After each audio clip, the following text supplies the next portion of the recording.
नहीं आ रही है। जय बिहार, जय बिहार, जय बिहार। बहुत बहुत धन्यवाद। भाई, बहुत दिन से जन सुराज अभियान चल रहा है, 2-2.5 बरस से चल रहा है। अब लोग पूछ रहा है दल कहिया बनेगा, तो आज दल बनाने के लिए आप जुटे हैं। तो एक बार स्वागत कीजिए, ऊपर वाले का शुक्रिया अदा कीजिए। चुनाव आयोग की तरफ से जन सुराज को आधिकारिक तौर पर जन सुराज पार्टी के तौर पर स्वीकार कर लिया गया है।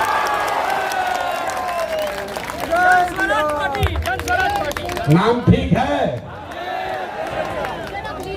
चुनाव आयोग के कहने से नहीं होगा। चुनाव आयोग, अगर आप नहीं मानेंगे तो फिर से चुनाव आयोग में प्रयास किया जाएगा। जन सुराज पार्टी नाम ठीक है? ठीक है भाई, सबने अप्रूव कर दिया ना? कहा कि हाथ बिना उठाए कीजिएगा तो होगा। हाथ उठाकर बोलिए, कर दिया अप्रूव।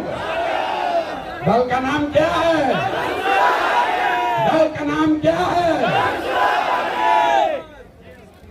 अब आपका परिचय भी कराना है। आज बहुत लोग बैठेगा, अपने आप को जो राजनीति का विशेषज्ञ बताता है। बड़े हमारे पत्रकार बंधु लोग बैठे हैं, ये पूछेगा कि अगड़े आए थे कि पिछड़े आए थे, दलित आए थे, हिंदू आए थे कि मुसलमान आए थे। जन सुराज के इस स्थापना दिवस में कौन आया था? तो अभी हम आपको बताते हैं कौन आया था। यहाँ बैठे हुए लोग, यहाँ आप जितने लोग आए हैं, यहाँ अगड़े भी आए हैं, यहाँ पिछड़े भी आए हैं, यहाँ दलित समाज के लोग भी आए हैं, यहाँ हिंदू भी आया है, यहाँ मुसलमान भी आया है, यहाँ बिहार का वो शख्स आया है जिसने ये तय किया है कि जिस राज्य को ज्यादातर दल और नेताओं ने न सुधर पाने वाला राज्य मानकर इसके हवाले लोगों ने उठाया है।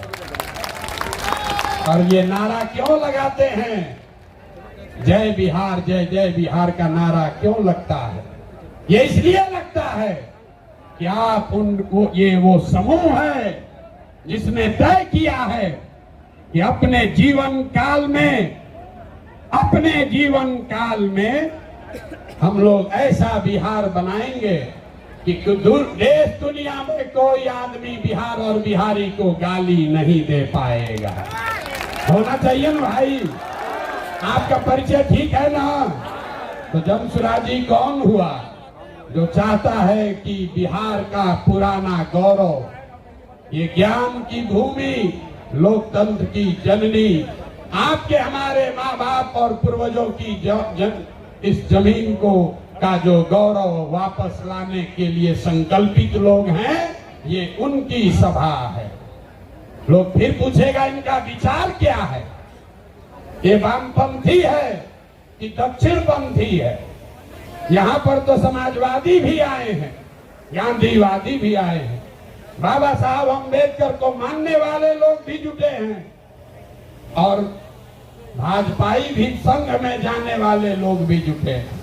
5 टाइम नमाज पढ़ने वाले मुसलमान भी आए हैं, और शाखा चलाने वाले शख्स भी आए हैं। तो हम लोग की विचारधारा क्या हुई?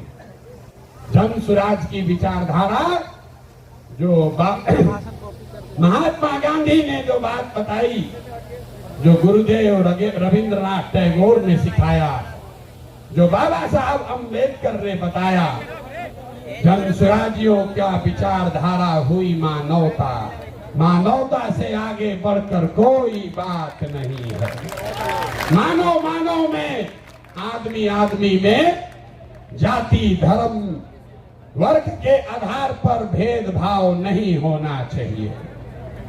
ह्यूमन फर्स्ट, ये आपकी हुई विचारधारा। और आपका उद्देश्य क्या है? क्यों जुटे हैं हम लोग? इसलिए नहीं जुटे हैं कि किसी को मुख्यमंत्री बनना है, किसी को एमएलए बनना है। तो कई बरस से आप बनाते रहे हैं।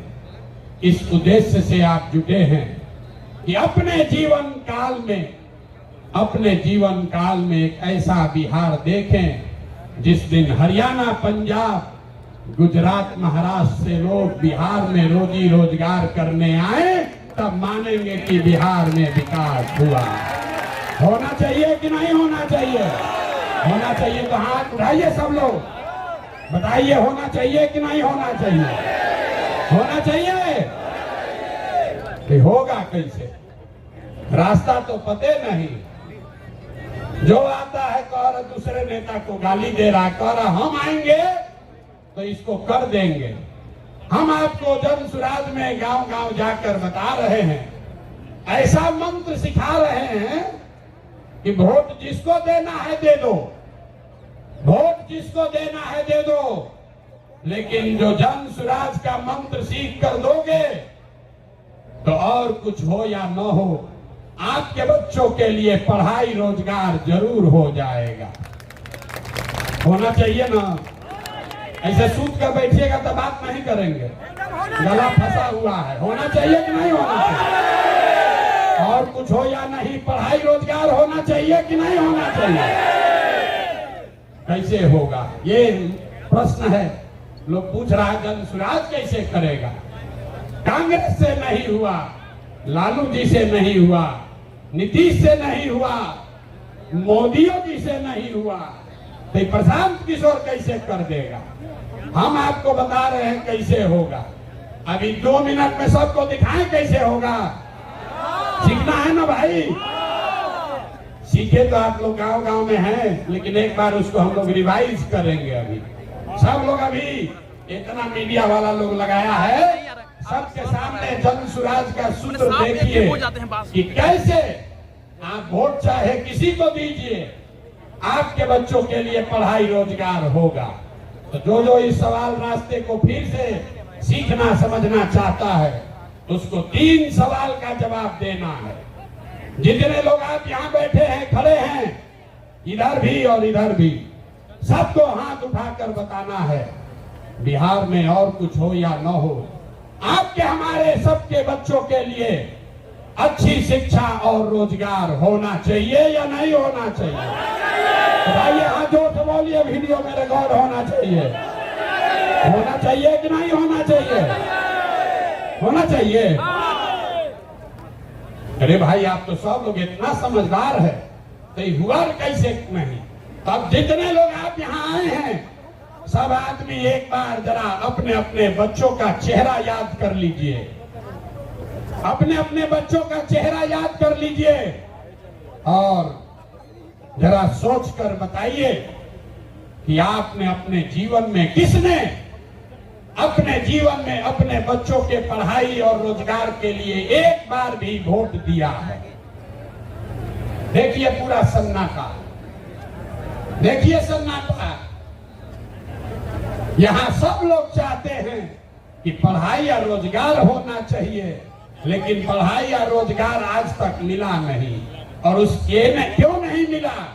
क्योंकि आपने उसके लिए वोट नहीं दिया। अब कोई खड़ा होके कहेगा, आप में से कई लोग बहुत विद्वान हैं, तो कहेगा, ए भैया, बिहार में तो सब नेता धूर्त है, बदमाश है, सबको ठगा है, इसका क्या गारंटी है कि अगर हम लोग पढ़ाई रोजगार के लिए वोट देंगे तो ये हम लोग को मिल जाएगा? हम अभी 2 मिनट में आपको दिखाएंगे, आपके आंख के सामने, कि चाहे आप वोट लालू जी को दीजिए कि नीतीश को, मोदी को दीजिए या जन सुराज को, जो रास्ता अभी दिखाएंगे आपके आंख के सामने दिखेगा, आपके बच्चों को पढ़ाई रोजगार मिलेगा ही मिलेगा। सब लोग जरा सोच के बताइए, सही बात बोलेंगे तो हाँ बोलिएगा जोर से, गलत बोलेंगे तो ना बोलिएगा। पूरे बिहार में, आपके गांव पंचायत में भी बहुत सारे लोगों ने 5 किलो अनाज के लालच में मोदी जी को, भाजपा को वोट दिया है। तो बिहार में चाहे जितना चोरी भ्रष्टाचार है, 1 किलो चोरी करके 4 किलो अनाज लोगों को मिल रहा है कि नहीं मिल रहा है? जोर से बोलो भैया, मिल रहा है कि नहीं मिल रहा है? जोर से बोलिए। ना बोलिएगा, छोड़ देंगे यहीं पर। 4 किलो अनाज मिल रहा है कि नहीं मिल रहा है? आपने हमने वोट दिया, हिंदू मुसलमान बन के। चुनाव से पहले लोगों ने कहा हमारा दशा कुछ भी हो, हमारे गांव का दशा कुछ भी हो, पहले अयोध्या में राम जी का मंदिर बनना चाहिए। आपके गांव में, बिहार के गांव में, शहर में नाली गली नहीं बना, स्कूल अस्पताल नहीं हुआ, फैक्ट्री नहीं लगी, लेकिन अयोध्या में राम जी का मंदिर बना है कि नहीं बना है? इधर तो बैठे इनसे भी पूछ रहे हैं, हाथ बैठा गिराए में, बना है कि नहीं बना है? अरे राम जी का मंदिर बना कि नहीं बना? आपने हमने वोट दिया, कई लोगों ने लालू जी को, लोगों ने कहा कि कुछ भी हो, लालू जी के राज में पिछड़ों को, गरीबों को, वंचितों को आवाज और सम्मान मिला। तो लालू जी के राज में सड़क, बिजली, पानी नहीं मिला, बच्चों को पढ़ाई रोजगार नहीं हुआ। लेकिन जो लोग भी बिहार को जानते हैं उसको ये मानने में गुरेज नहीं है कि लालू जी के राज में गरीब और पिछड़ों को आवाज और सम्मान मिला कि नहीं मिला? हाथ उठाकर बताइए, मिला कि नहीं मिला? कई लोगों ने वोट दिया नीतीश कुमार को, कहा कि बिहार में हमको सड़क, बिजली, पानी चाहिए। तो नीतीश के राज में इसी बदहाल बिहार में बिजली का बिल 2000 आए चाहे 6000, स्मार्ट मीटर भले आपके गर्दन को दबा के लगा रहा है, लेकिन घरे घरे बिजली आया है कि नहीं आया है? अरे बिजली आया है कि नहीं? हाथ उठाओ। आया है कि नहीं आया है? आपने हमने वोट दिया मोदी जी को सिलेंडर के लालच में। तो यहाँ पर सिलेंडर का दाम 1000 हो कि 1200, घरे घरे सिलेंडर बटा है कि नहीं बटा है? अरे बटा है कि नहीं बटा है? यहाँ का आदमी दोबारा कहने पर बोलता है, बोलिए बटा है कि नहीं बटा है? आपने हमने वोट दिया, कई लोगों ने मोदी जी का भाषण सुन के कि मोदी जी गुजरात में बड़ा विकास किए हैं। तो भैया गुजरात में तो विकास हो रहा है, पूरे देश का पैसा ले जाकर मोदी जी गुजरात के गांव-गांव में फैक्ट्री लगा रहे हैं और पूरे बिहार से आपके हमारे बच्चे गुजरात में जाकर नौकरी मजदूरी कर रहे हैं कि नहीं कर रहे हैं? अरे भाई, तो कौना बात पर आप और हम वोट दिए हैं जो नहीं मिला? आपने खुद कहा अपने बच्चों के नाम पर कि भैया हम लोग अपना जीवन में पढ़ाई रोजगार के लिए वोट नहीं दिए।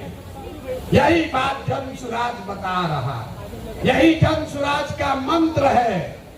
वोट आप किसको देते हैं इसका कोई महत्व नहीं है, महत्व इस बात का है कि वोट किस बात के लिए देते हैं। आपने अनाज के लिए वोट दिया तो अनाज मिल रहा है, मंदिर के लिए वोट दिया, मंदिर बना है, आवाज के लिए वोट दिया तो लालू के राज में आवाज मिला है, बिजली के लिए वोट दिए तो नीतीश के राज में बिजली आया है, गुजरात के विकास के लिए वोट दिए तो गुजरात में विकास हुआ है। लेकिन आप में से किसी ने अपने बच्चों के पढ़ाई रोजगार के लिए किसी को वोट नहीं दिया, इसीलिए बिहार के बच्चे अनपढ़ और मजदूर रह गए। ये बात समझाने का अभियान का नाम है जन सुराज कि मेरे भाई, अगर पढ़ाई और रोजगार चाहिए तो एक बार पढ़ाई और रोजगार के लिए वोट देना होगा। अगर अपने बच्चों का विकास चाहिए तो अपने बच्चों के लिए वोट देना पड़ेगा। अब एक अंतिम सवाल, सब लोग जरा सोच के बताइए, और कुछ हो या ना हो, आपको अपने बच्चों की चिंता है या नहीं है? उठाइए हाथ और दिखाइए, है कि नहीं है? सब लोग हाथ उठाकर बताइए भैया, है कि नहीं है? तो बच्चों का भविष्य कैसे सुधरेगा?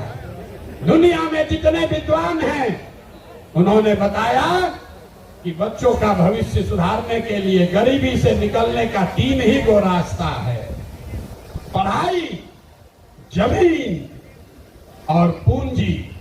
3 ही रास्ता है गरीबी से निकलने का। अगर आप पढ़ लिख जाएगा, आपका बच्चा पढ़ लिख कर नौकरी रोजगार कर लेगा तो उसकी गरीबी खत्म हो सकती है। अगर आप पढ़े लिखे नहीं हैं, आपके पास जमीन हो तो खेती किसानी करके भी आपका बच्चे का जीवन सुधर सकता है।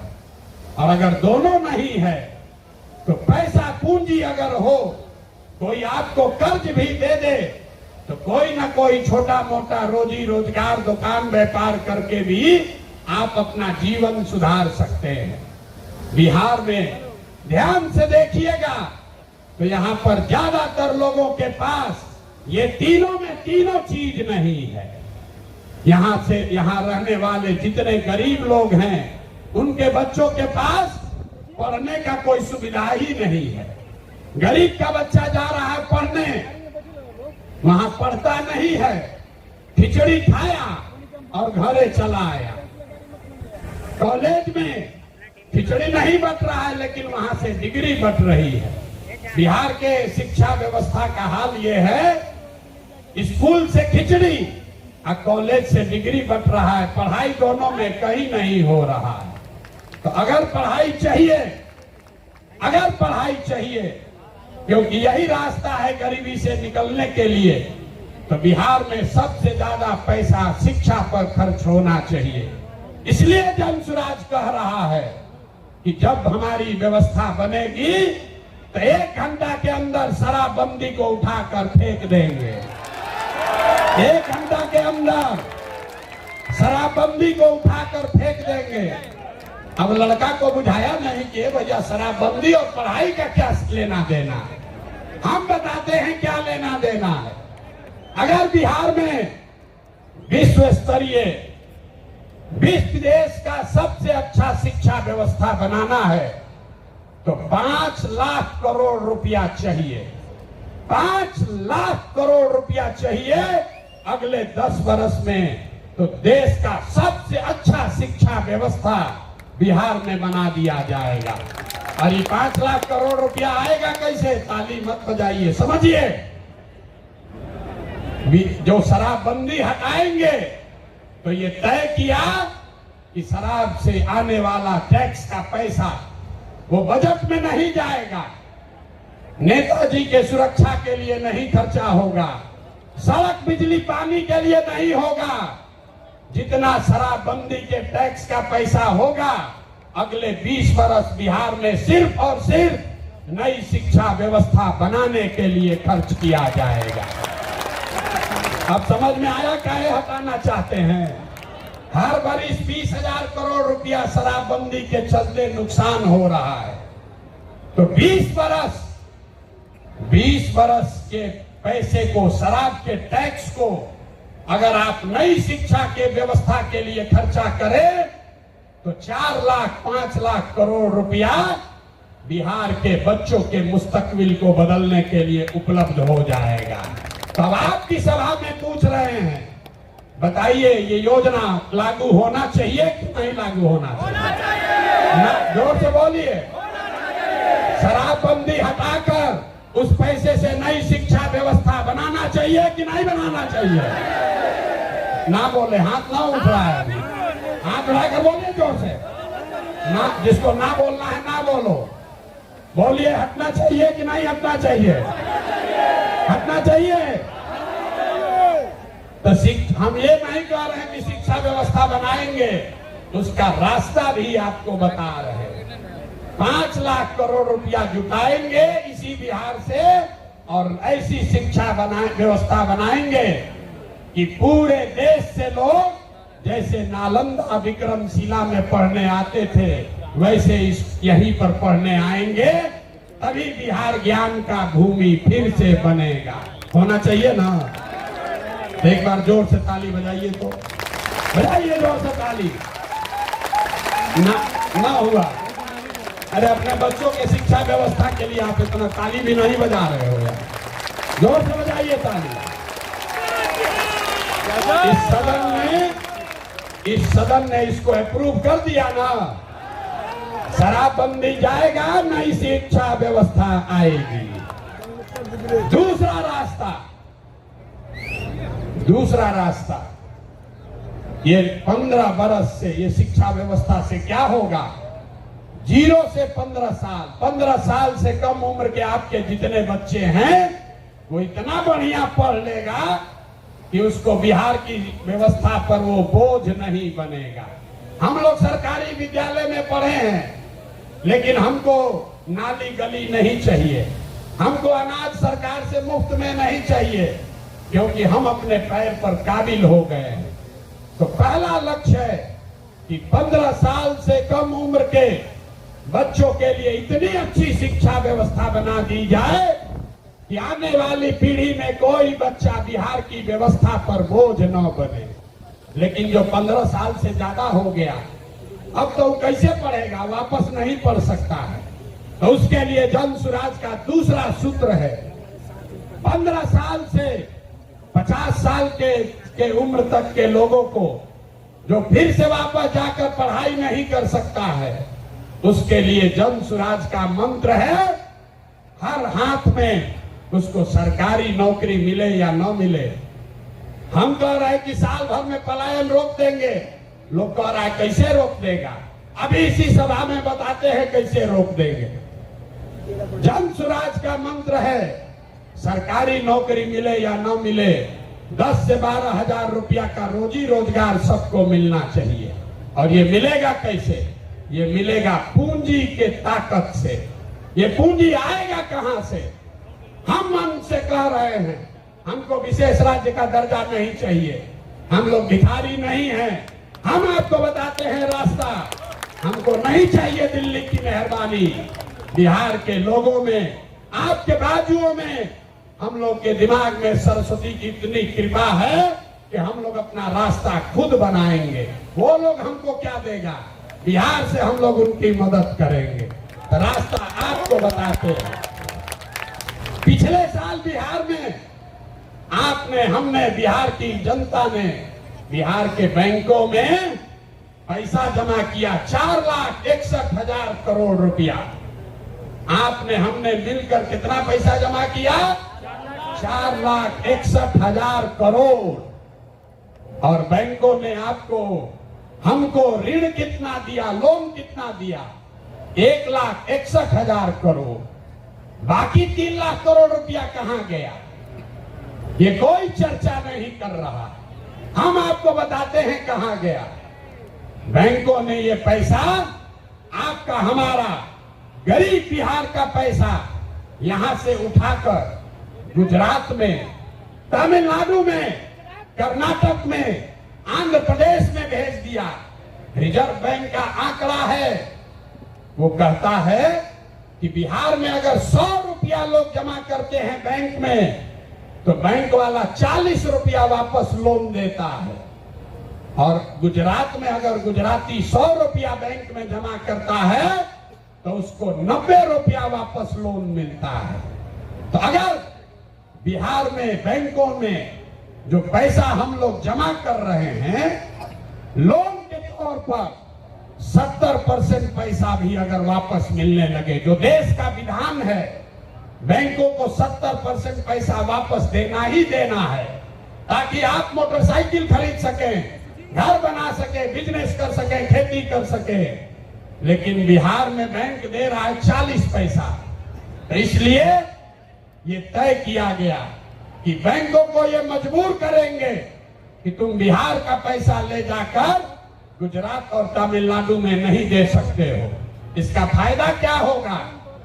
हर साल 2.5 लाख करोड़ रुपया, ध्यान रखिए, हर साल 2.5 लाख करोड़ रुपया बिहार के युवाओं को, यहाँ के किसानों को, यहाँ के महिलाओं को रोजी रोजगार करने के लिए लोन के तौर पर 4% सालाना ब्याज पर दिया जाएगा, ताकि हर आदमी अपने अपने घर में रोजी रोजगार कर सके।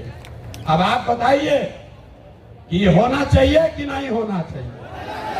हाथ उठाकर जोर से बताइए, इतने जोर से बोलिएगा। होना चाहिए कि नहीं होना चाहिए? हम लोग का रुपया गुजरात के आदमी को मिलना चाहिए, कर्नाटक के आदमी को मिलना चाहिए कि बिहार के लड़कों को मिलना चाहिए? जोर से बोलिए। जब हम लोग गुलाम थे तो क्या होता था, कपास का खेती हुआ बिहार में, फैक्ट्री है इंग्लैंड में, वहां फैक्ट्री में कपड़ा बना और वापस आकर फिर इसी देश में बिकता था। इसी के खिलाफ गांधी जी ने आंदोलन शुरू किया था। तो ये जन स्वराज का आंदोलन है कि हमारा पैसा, बिहार के लोगों का पैसा, हमको बाहर का पैसा नहीं चाहिए, लेकिन कम से कम जो हम लोगों का पैसा है वो तो हम लोग को मिलना ही चाहिए। मिलना चाहिए ना भाई, मिलना चाहिए ना। तो 2.5 लाख करोड़ रुपया अगर सीडी रेशियो को, क्रेडिट डिपॉजिट रेशियो को सुधार दिया जाए तो बिहार के महिलाओं को, युवाओं को 2.5 लाख करोड़ रुपया अलग से हर साल मिलने लगेगा। और तीसरा संकल्प, तीसरा रास्ता, बिहार में जितना बुजुर्ग आदमी है अब वो न पढ़ सकता है न रोजी रोजगार कर सकता है। तो जन स्वराज का संकल्प है कि 60 वर्ष से ज्यादा उम्र के हर महिला पुरुष को कम से कम 2,000 रुपया महीना पेंशन जरूर दिया जाए, ताकि कोई भी हम लोग का माँ बाप, चचा भैया, कोई गरीब आदमी कम से कम इज्जत से जरूर रह सके। आइए पूरा, अगर बिहार के सारे बुजुर्गों को ये याद रखिए, ये प्रशांत किशोर का जुबान है, अगर कह रहे हैं कि मिलेगा तो इसका पूरा गुणा गणित किए हैं। अगर बिहार में 60 वर्ष से ज्यादा उम्र के हर महिला पुरुष को 2,000 रुपया देना है तो हर साल करीब करीब 6,000 करोड़ रुपया सालाना लगेगा। बिहार सरकार का बजट है 2.5 लाख करोड़ रुपया, तो 2.5 लाख करोड़ रुपया में से 6,000 करोड़ रुपया आपके हमारे बुजुर्गों के लिए खर्चा होना चाहिए कि नहीं होना चाहिए? हाथ उठाकर बताओ यार, मुंह से बताओ। होना चाहिए, होना चाहिए। तो ये तीनों स्कीम पास कर दिए ना, तीनों स्कीम पास कर रहे हैं ना, ये तीनों स्कीम पास हुआ ना, तो बच्चे का जीवन सुधरा पढ़ाई से, युवाओं का जीवन सुधरा पूंजी से, बूढ़ों का जिंदगी सुधरा 2,000 रुपया पेंशन से, बच गए हमारी महिलाएं और किसान। यहाँ का किसान बहुत परेशान है। और नीतीश कुमार आजकल एक नया रोग छोड़ रहे हैं, सर्वे करा रहे हैं, घर घर में गोली चलवा देगा, भाई बहन, चचा भतीजा, बाबूजी भैया सब में मारा मारी करवा दिया है। कराया है कि नहीं कराया है? अपना खतियान निकालने के लिए लोगों को 2-2, 4-4 हजार रुपया घूस देना पड़ रहा है। और एक सीओ और DCLR यहाँ पर 1 महीना में जब से सर्वे शुरू हुआ है, हमको गांव-गांव में लोग बता रहे हैं 50 लाख से 1 करोड़ रुपया लोगों से वसूली हो गया। हुआ है कि नहीं हुआ है? जरा बताइए तो, हुआ है कि नहीं? हुआ है ना, हुआ है ना। तो हम लोग का ये डिमांड है, जन स्वराज की ये सोच है कि सर्वे से नहीं, यहाँ भूमि सुधार लागू होना चाहिए। जब सरकार को पते नहीं है कि भूमि का मालिक है कौन, रजिस्टर्ड टू उसके पास अपना ही नहीं है, नीतीश के सरकार को ये पता ही नहीं है कि जमीन है किसका, और आपसे कह रहा है कि तुम बताओ कि तुम्हारा है कि तुम्हारे बहन का है। ये देखिए नीतीश कुमार को। तो इसलिए किसानों की बदहाली दूर करने के लिए जन स्वराज का संकल्प है कि 5 वर्ष लगेगा, लेकिन यहाँ पर पूरी तरीके से भूमि सुधार लागू किया जाएगा, ताकि जमीन की प्रोडक्टिविटी को, ओनरशिप को ठीक किया जा सके। एक आंकड़ा याद रखिए, यहाँ समाजवाद की सरकार चली है, सामाजिक न्याय का बात हुआ है, लेकिन बिहार में 100 में 60 आदमी, 100 में 60 लोग भूमिहीन हैं, उनके पास जमीन नहीं है। पूरे देश में 100 में सिर्फ 38 आदमी के पास जमीन नहीं है, लेकिन बिहार में भूमि सुधार लागू नहीं होने की वजह से 100 में 60 आदमी भूमिहीन है। इसलिए जन स्वराज का एजेंडा है कि अगर किसानों का जीवन सुधारना है तो सबसे पहले भूमि सुधार लागू करना है। और दूसरी बात, मजदूरी। खेती को, बिहार का जो खेती है वो खाने वाला खेती है, इसको कमाने वाला खेती अगर बनाना है तो लोगों को मदद देनी पड़ेगी। गांव देहात में हम लोग क्या कहते हैं, लोग कहता है कि भैया कटिया करने आए हैं, कमाने के लिए लुधियाना जाएंगे, रोपनी करने आए हैं, कमाने के लिए गुजरात जाएंगे। आदमी खेती करने आया है, कहता है कि हम खाने के व्यवस्था करने आए हैं, कमाने के लिए बाहर जाएंगे। तो इस व्यवस्था को बदलने के लिए जन स्वराज का मंत्र है कि खाने वाली खेती नहीं, कमाने वाला खेती होना चाहिए। और जितने लोग खाने वाला खेती, धान गेहूं को छोड़कर बढ़िया सब्जी मसाला का खेती में जाएंगे, उसके लिए मजदूरी मुफ्त कर दिया जाएगा। अब आदमी कहेगा कि भैया पैसा कैसे आएगा, तो जैसे पढ़ाई का आपको पैसा का रास्ता बताए, युवाओं को रोजगार का पैसा का रास्ता बताए, बुजुर्गों के पेंशन का पैसा का रास्ता बताया, तो वैसे ही आपको बता रहे हैं कि किसानों के लिए मजदूर मुफ्त कैसे मिलेगा। बिहार सरकार को हर साल अगर हम चाहें तो 10,000 करोड़ रुपया हम लोग को मनरेगा के तहत मिल सकता है। तो अगर मनरेगा के मजदूर को खेती से जोड़ दिया जाए, किसानों को खेती करने के लिए मनरेगा का मजदूर दे दिया जाए, तो बिना 1 रुपया एक्स्ट्रा खर्चा के हर वो किसान जो अपना खेती बेहतर करना चाहता है उसको मजदूर मुफ्त में मिलेगा और उसके लिए 1 रुपया खर्चा नहीं होगा। नुकसान किसका होगा? जो मनरेगा में 40% पैसा लोग कमा रहे हैं, उनका बड़ा भारी नुकसान होने वाला है। क्योंकि मनरेगा का मजदूर अगर सीधे किसान को मिल जाए तो किसान अपने मजदूर से काम भी कराएगा और उसकी आमदनी भी बढ़ेगी। अब एक अंतिम महिला बच गई। महिलाओं का अगर जीवन सुधारना है, सब महिला हमको गांव-गांव में कही है, भैया हमको रोजी रोजगार करने के लिए कुछ साधन दीजिए।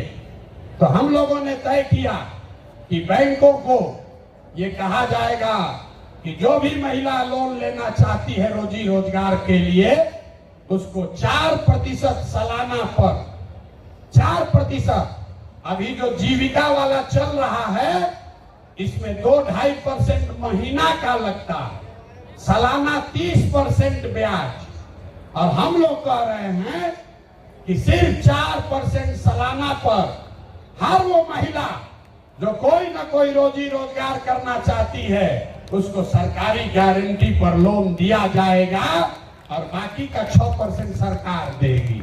होना चाहिए ना भाई?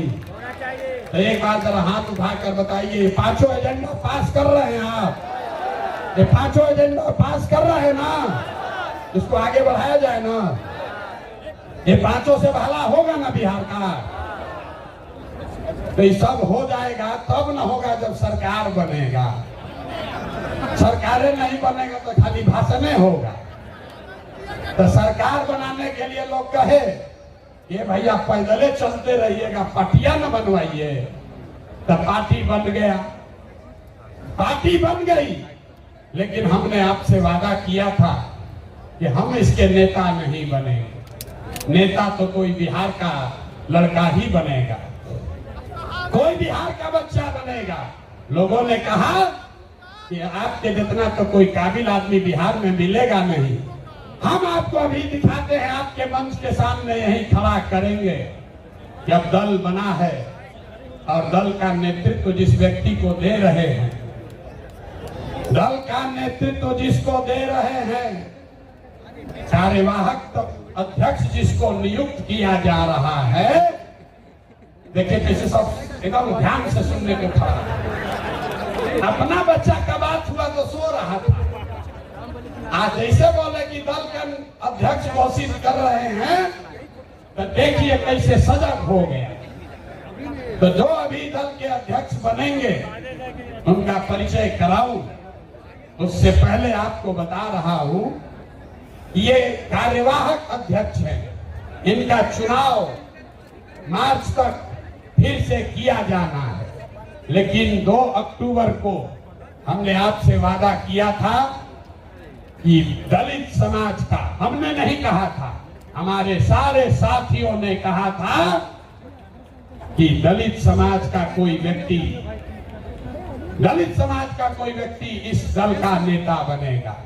इसलिए नहीं कि वो दलित है, इसलिए नहीं कि कोई अति पिछड़ा है, इसलिए कि वो सबसे काबिल आदमी है जो दलित भी है। ये फर्क समझिए, नेता का नाम सुनने से पहले इस फर्क को समझिए। जब हमने कहा कि जिसकी जितनी संख्या है उसको उतनी भागीदारी दी जाएगी, तो लोगों ने कहा कि ये भी तो वही जात पात बतिया रहे। नहीं, जन सुराज में जात पात के आधार पर जगह नहीं मिल सकता है, लेकिन जन सुराज की सोच है कि हर समाज में काबिल आदमी है और हर काबिल आदमी का कोई न कोई जाति है, समाज है। तो अगर बनाने वाले के नियत में, बांटने वाले के नियत में खोट न हो, तो ये बिल्कुल संभव है कि काबिल लोगों के बीच से जिस समाज की जितनी संख्या है उतने काबिल लोगों को लाकर जगह दे दी जाए। तो अभी जिनका मैं नाम ले रहा हूं, हमारे साथी जिनको ये जिम्मेवारी दे रहा हूं, सभी से सलाह करने के बाद जिनके नाम पर सबकी सहमति है, वो सज्जन यहाँ मधुबनी के हैं, मधुबनी के गांव में पैदा हुए, यही सरकारी विद्यालय से पढ़े, जमुई के सरकारी विद्यालय से पढ़ा हुआ ये बच्चा नेतरहाट गया। नेतरहाट से पास होने के बाद आईआईटी कानपुर गए और आईआईटी कानपुर से इलेक्ट्रिकल इंजीनियर बने। फिर वहां से आईआईटी दिल्ली गए, वहां से एमटेक करना शुरू किया। इसी बीच में इंडियन फॉरेन सर्विस में भी सेलेक्ट हो गए। तो बिहार के इस मिट्टी के लाल का के सम्मान में जिनका नाम है मनोज भारती, मैं एक बार चाहूंगा कि सब लोग ताली बजाकर स्वागत कीजिए और दल के अध्यक्ष के तौर पर जोरदार ताली बजाइए।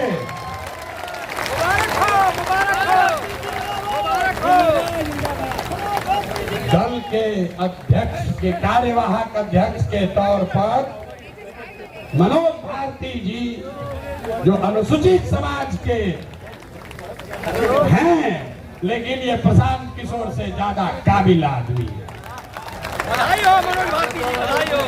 प्रशांत किशोर नेतरहाट का परीक्षा 2 बार दिए, नहीं पास कर सके। ये भाई साहब पास किए। प्रशांत किशोर आईआईटी नहीं गए हैं, ये आईआईटी गए हैं। Prashant Kishor IAS, IPS, IFS नहीं हैं, ये सज्जन आईएफएस रहे हैं। 4 देशों में भारत के राजदूत रहे हैं, बिहार का गौरव बढ़ाया। बेलारूस में, यूक्रेन में, इंडोनेशिया में, तिमोर लास्ते में, 4 देशों में ये भारत के राजदूत रहे। और भारत में भारतीय समाज के फिलॉसफी पर एक बहुत अच्छी किताब भी लिखी है, ये आपको अपने शब्दों में बताएंगे। तो जितने लोग आप यहाँ खड़े हैं, लोग हमको कह रहा था कहाँ से खोजिएगा बढ़िया आदमी, कोई है यहाँ अच्छा? तो ये पहला नमूना आपके सामने दिखा रहे हैं। ये पहला नमूना है, सही चुने हैं कि नहीं चुने हैं? नहीं, पूरा हाथ उठाकर बताइए सही चुने हैं कि नहीं चुने हैं?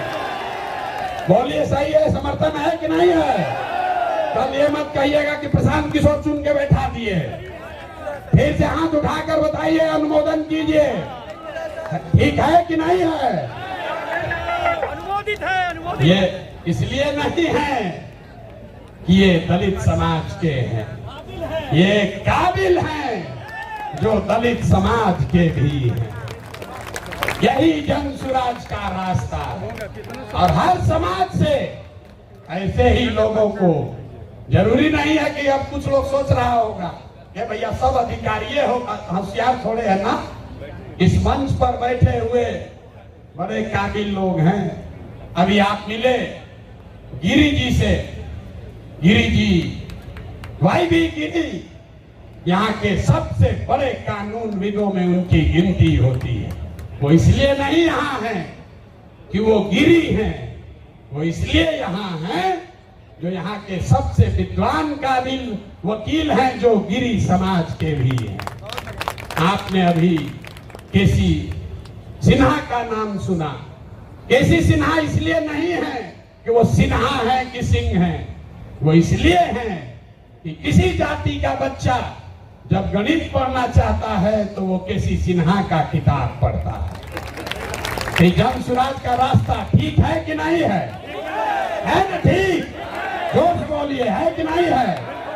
ठीक है। जब आपका एमएलए का कैंडिडेट घोषित करेंगे तो उसमें भी आपको ये झलक दिखेगी।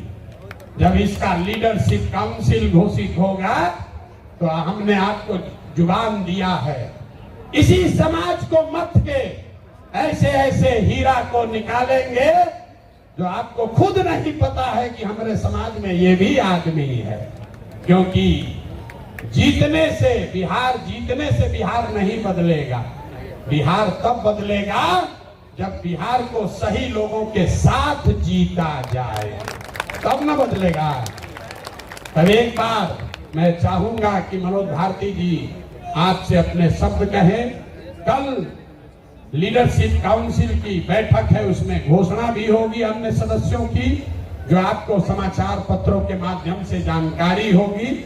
लेकिन आज अध्यक्ष के तौर पर मैं आमंत्रित करूंगा कि भारती जी आपसे दो शब्द मुखातिब हों और इसके बाद अभी भागना नहीं है। जन सुराज के संविधान की जो 5 बड़ी बातें हैं, जो आपसे जिसका सीधा सरोकार है, उसकी भी घोषणा अभी की जाएगी।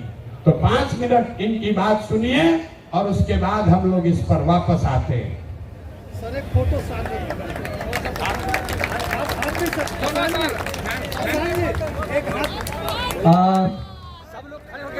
बिहार के कोने कोने से आए मेरे साथीगण, माताएं, बहनें, मंच पर विराजमान देवियों, सज्जनों,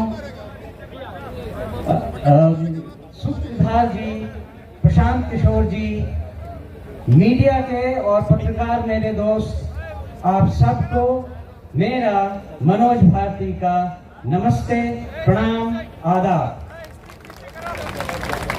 जय बिहार। आप सबको मालूम है कि पिछले 2 सालों से प्रशांत किशोर जी जिस अभियान में लगे हैं, उसका मुख्य उद्देश्य क्या है। उन्होंने अभी अभी आपको डिटेल में बताया कि वो प्लान क्या है, उसमें धन का अर्जन कैसे होगा, फिर उसको खर्च किस तरह से किया जाएगा।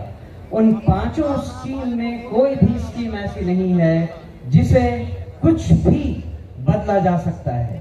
और यही इनकी खूबी है कि जो इन्होंने सोचा है वो ऐसे हवा में नहीं सोचा है, उसके पीछे डाटा है, उसके पीछे एनालिसिस है। और मुझे एक प्रबुद्ध राजनीतिज्ञ की तरह प्रशांत किशोर जी की सारी बातें लगती हैं। अगर कहा जाए कि इनके लीडरशिप में हम कहां तक पहुंच सकते हैं और क्या क्या कर सकते हैं, उसकी एक झलक आपने यहां खड़े खड़े देख ली, सुन ली। इसमें केवल एक बात मैं और ऐड करना चाहूंगा। बिहार में आजकल भी आप देख रहे हैं नदियों से हमें कितना नुकसान हो रहा है। पूरा उत्तर बिहार बाढ़ की विभीषिका को बुरी तरह झेल रहा है। जन स्वराज पार्टी भी कुछ ऐसा सोच रही है कि कुछ कदम ऐसे उठाए जाएं जिससे नदियां हमारी मित्र हो, विनाशकारी शत्रु नहीं। ये भी प्लान हम जन स्वराज के अभियान के दौरान सोच रहे हैं और जो एक्सपर्ट्स हैं उनसे सलाह मशविरा कर रहे हैं। आपने ये भी सुना कि मैं नेतरहाट स्कूल से पढ़ चुका हूँ। नेतरहाट स्कूल की एक अपनी गरिमा है और वो है कि हम वहाँ सब कुछ खुद अपने आप करते हैं। आप या मुझे लकड़ी का काम दे दें, लोहे का काम दे दें, या चित्रकला हो या म्यूजिक हो, मुझे हर चीज की शिक्षा मिली हुई है और इन सब को मैंने जिंदगी भर विदेशों में भी उपयोग में लाया है। दूसरी बात, आप बिहारी को बिहार से अलग कर सकते हैं, लेकिन बिहार को बिहारी के दिमाग से नहीं अलग कर सकते हैं। तो दुनिया में मैं जहां जहां रहा हूं, बिहार मेरे साथ रहा है। उसके कुछ उदाहरण ये हैं कि विदेशों में नेताओं को या डिप्लोमेट्स को, राजनयिकों को तोहफे देने की परंपरा रहती है और मैं हमेशा ही मधुबनी पेंटिंग तोहफे में विदेशी नेताओं को देता रहा हूं। अगर हमारे यहाँ कोई भी विदेशी नेता खाने पर आता है तो वो सिलाव का खाजा खाता है और इसी तरह से भागलपुर का सिल्क और कपड़ा वो भी हमारी अपनी पहचान बनकर हमारे साथ चली है। ये तो एक उदाहरण है कि नेतरहाट ने हमें क्या सिखाया है, इस बिहार की धरती ने हमें क्या दिया है। लेकिन जो हम करना चाहते हैं, जो आप सब सारी बिहार की जनता को समझाना चाहते हैं, वो एक महती कार्य है। उस पे 2 साल तो ऑलरेडी प्रशांत किशोर जी ने लगा दिए हैं। अभी इन्होंने वादा किया है और इन्होंने कहा है कि इस पार्टी के गठन से ये कार्यक्रम रुकने वाला नहीं है। ये कार्यक्रम तब तक चलता रहेगा जब तक बिहार देश के 10 अग्रणी राज्यों में नहीं शामिल हो जाता। तो ये एक, जैसा मैंने कहा, बहुत बड़ा काम है। लेकिन जैसा हमारे राष्ट्र कवि बिहार से ही आए हुए रामधारी सिंह दिनकर जी ने कहा है, हम ठोक ठोकता है जब नर, पर्वत के जाते पांव उखड़, मानव जब जोर लगाता है पत्थर पानी बन जाता है। तो जन स्वराज के अभियान के इस स्तर पे जो रिस्पॉन्सिबिलिटी, जो जिम्मेदारी मुझे दी गई है, मैं आपको आश्वस्त करता हूं कि मैं उसे पूरी लगन, ईमानदारी, कर्मठता से निभाऊंगा और अपने पूरे कार्यकाल में, जो कि छोटा है लेकिन विवेकपूर्ण ढंग से निर्णयों के साथ उस राह पे चलूंगा। मैं एक बार फिर प्रशांत किशोर जी को और समस्त उन लोगों को जिन्होंने ये चयन किया है, मेरे इस पदभार के लिए बहुत बहुत धन्यवाद देता हूं। जय बिहार, जय जय बिहार, धन्यवाद। एक बार मनोज भारती जी के लिए करतल ध्वनि से, जोरदार तालियों से स्वागत होना चाहिए। ताली रुकनी नहीं चाहिए, कम से कम 2 मिनट ताली बजनी चाहिए। ताली, जोर से ताली बजाइए।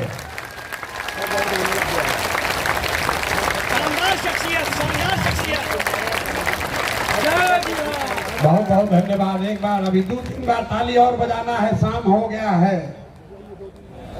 एक और वर्ग है जिनका मैं अलग से सम्मान करना चाहता हूं। आज इस सभा में 18 अलग अलग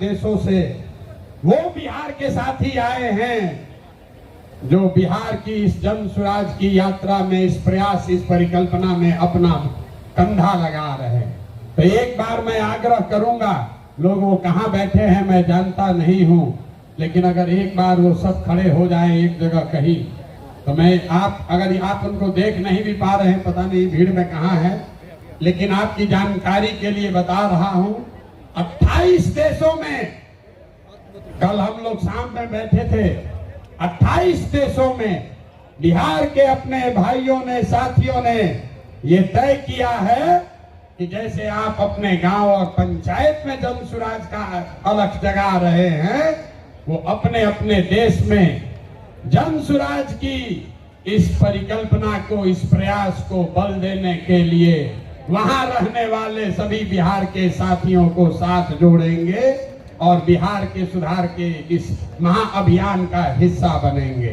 तो एक बार बिना उनका शक्ल देखे हुए भी सही, लेकिन ताली बजा दीजिए।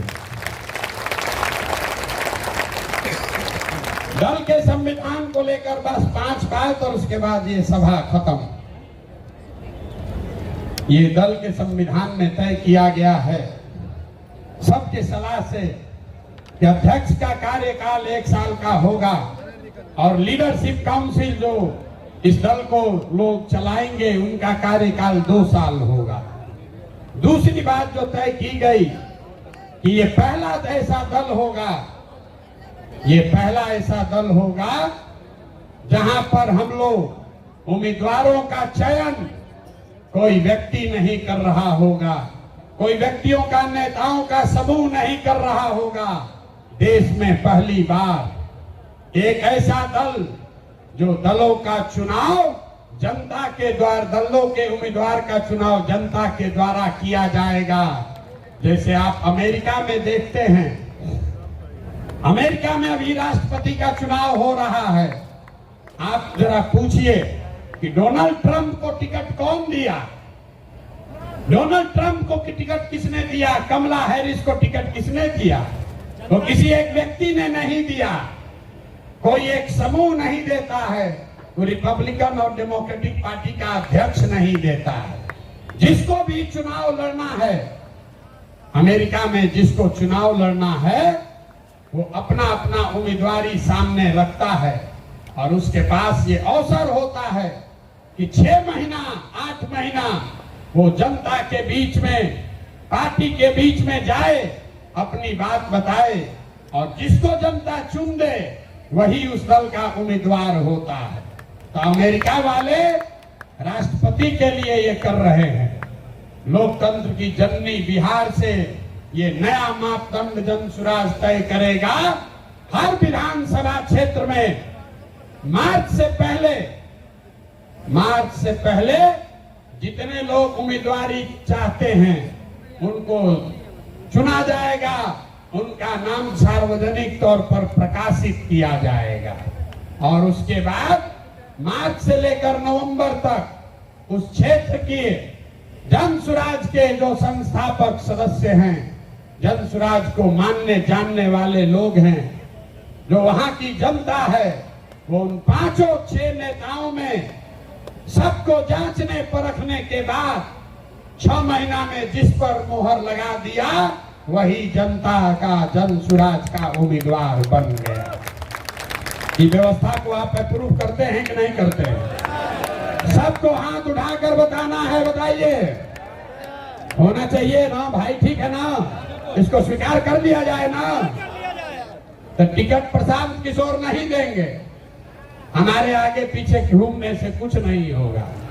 टिकट दल के अध्यक्ष भी नहीं देंगे, टिकट देगी क्षेत्र की जनता, टिकट देंगे आप।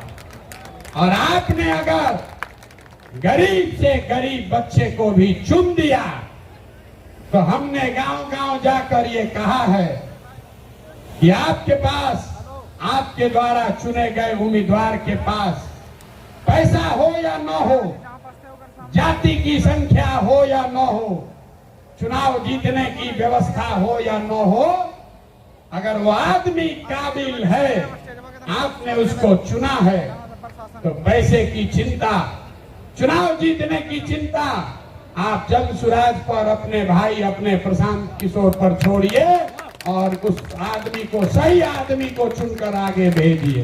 तो इस बात को संविधान में लिखा जा रहा है। रख लिया जाए कि नहीं रखा जाए? नहीं, जोर से बोलिए। लेकिन कितना अच्छा आदमी चुनिएगा, आदमी कहता है चुनने के बाद बिगड़ जाता है। तो इसके लिए जन सुराज देश का पहला ऐसा दल है जो अपने संविधान में लिख रहा है राइट टू रिकॉल, मतलब टिकट भी आप दिए और 2 बरिस का उसको समय है। अगर टिकट पाने के बाद, आपका वोट लेने के बाद फिर से बदमाशी भ्रष्टाचार चालू किया तो उसका चाबी आपके हाथ में है। 2.5 बरिस में उसको वापस बुलाया जाएगा। होना चाहिए ना? सब लोग सहमति दे रहे, हाथ उठाकर बताइए दे रहे हैं कि नहीं? राइट टू रिकॉल होना चाहिए ना? होना चाहिए। एक और बात, अभी तक जन सुराज के अभियान में एक महात्मा गांधी को लेकर हम लोग साथ चले हैं। संविधान बनाने वाले 150 लोग जो गांव-गांव जाकर उन्होंने सैकड़ों सभाएं की और लोगों से विचार विमर्श करने के बाद ये तय किया गया है कि जो दल का आधिकारिक झंडा होगा, अभियान का नहीं, जन सुराज पार्टी का जो आधिकारिक झंडा हम लोग चुनाव आयोग को देंगे, उसमें महात्मा गांधी के साथ साथ संविधान निर्माता बाबा साहब अम्बेडकर को भी, इसका चित्र भी शामिल किया जा रहा है। इस पर सबकी सहमति है या नहीं है? ना सबको हाथ उठाना, इस पर सबका फोटो खिंचवाएंगे। सबका सहमति है कि नहीं है? जोर से बोलिए भाई। अरे हम अकेले आपसे ऊंचा बोल रहे हैं, ऊंचा बोलिए। जोड़ लिया जाए ना? जोड़ लिया जाए ना? सबकी सहमति है। सबकी सहमति है। अब हो गया काम, दल का जिम्मा दे दिए, नेता बन गए, कल इसका लीडरशिप काउंसिल भी बन जाएगा। आपको पता चल जाएगा 2 दिनों में कि प्रशांत किशोर तो गए, अब कौन लोग इस दल को चलाएंगे। तो प्रशांत किशोर क्या करेंगे? प्रशांत किशोर जो काम पहले से कर रहे थे वही करते रहेंगे। पहले भी पैदल चल रहे थे और आगे भी पैदल चलते रहेंगे। अभी जब तक बिहार के हर गांव में जाकर पैदल जाकर लोगों को जगा न लें, समझा न लें, इस परिवार को इससे 5 गुना 10 गुना ज्यादा शक्तिशाली न बना दें, तब तक ये चलना रुकने वाला नहीं है। तो ये पदयात्रा करते रहे ना भाई, आपका समर्थन है ना? तब एक अंतिम सवाल, घर जाने से पहले उठिए मत। बिहार का चुनाव 25 में जीतना चाहते हैं आकि 24 में जीतना चाहते हैं? जोर से बोलिए। 25 में कि 24 में? 25 में कि 24 में? तो लोग हमको कहता है हम बहुत बड़ा रणनीतिकार हैं, तो हम आपको रणनीति बताते हैं। अगर आप चाहें तो 25 तक इंतजार नहीं करना है, अभी नवंबर में ही इनका मामला सेटल कर देते हैं। कर दिया जाए। तो देखिए ऊपर वाले के दया, नवंबर में 4 गो उपचुनाव है। नवंबर में, सुन लो भाई, नवंबर में 4 गो उपचुनाव है और 4 अलग अलग दल के बड़े बड़े महारथी, अपने को कहने वाले लोग, जो एमएलए था अब एमपी बन गया है, अपने को बहुत बड़ा नेता मानता है। तो आप बताइए, ये चुनौती ले लें, हरा दे इनको चारों को। हाथ उठाकर बताइए, ऐसे नहीं होगा। जोर से बोलिए, हरा दिया जाए ना? उनके घर तक तो आवाज पहुंचाओ भाई। हरा दिया जाए ना? अगर नवंबर में ये चारों उपचुनाव जीते तो बिहार का कहानी इन नेताओं का बोरिया बिस्तर समेटना शुरू हो जाएगा कि नहीं हो जाएगा? तो 25 तक नहीं रुकना है ना। बहुत हो गया ना। आवाज में जान नहीं है। अरे बहुत हो गया ना। अब उखाड़ कर फेंक दिया जाए। नवंबर तक नहीं रुकना है, 25 तक नहीं रुकना है। नवंबर 24 में हिसाब बराबर कर दिया जाए ना। आपके भरोसे ठान रहे हैं। अब बिहारी के तरफ पीछे से भागिएगा नहीं ना। अब भागे तब अगर भागे तो अपने बच्चों के साथ धोखा होगा। भागना नहीं है। तो जितने लोग आप आए हैं 4 विधानसभा क्षेत्रों में, रामगढ़, तरारी, बेलागंज और इमामगंज, ये 4 महारथियों को धूल धूसरित करना है तो ये सेना लगेगी ना। तैयार है ना? चला जाए तो ये लोग को दल चलाने दीजिए। आज जिसको हमारे साथ इस रण में आना है वो नवंबर में हमारे साथ चलिए इन 4 विधानसभा क्षेत्रों में। अब एक बार बिहार के लिए नारा लगाइए, जय बिहार। ना मजा नहीं आ रहा है भाई। जय बिहार। 24 में बिहार सेटल, 24 नवंबर में बिहार सेटल, 25 में मुकम्मल बिहार की व्यवस्था सुधारने की शुरुआत। और शुरुआत है बिहार से, रुकेगी नहीं। आप हमारे साथ आइए और पूरे देश के राजनीति का निडिल घुमाकर अगर बिहार के ओर न कर दिए तो आपका बेटा नहीं।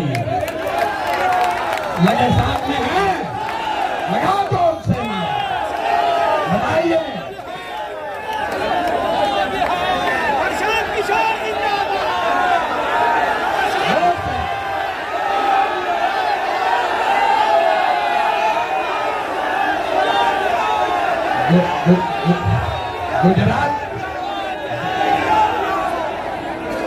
गुजरात चलेगा कि बिहार चलेगा? बिहार चलेगा कि गुजरात चलेगा? वोट हमारा, पैसा हमारा, बच्चों का पसीना हमारा, और राज आप करोगे। नहीं चलेगा ना। एक बार हाथ उठाकर बताइए, नहीं चलेगा ना।